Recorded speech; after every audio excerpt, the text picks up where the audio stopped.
In this video, I will show you how to fix the invalid email error on Telegram for Android.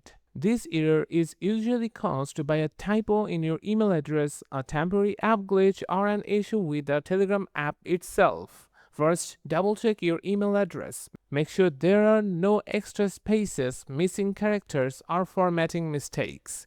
It's also best to use a common email provider like Gmail, Yahoo, or Outlook.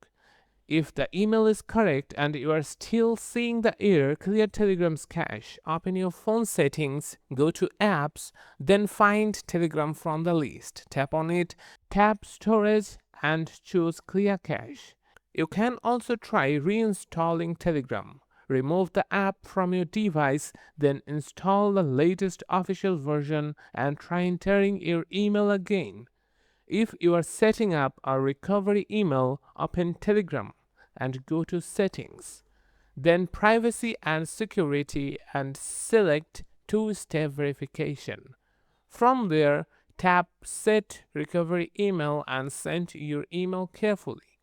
Another option is to try the same process on Telegram web to see if the issue is limited to the Android app.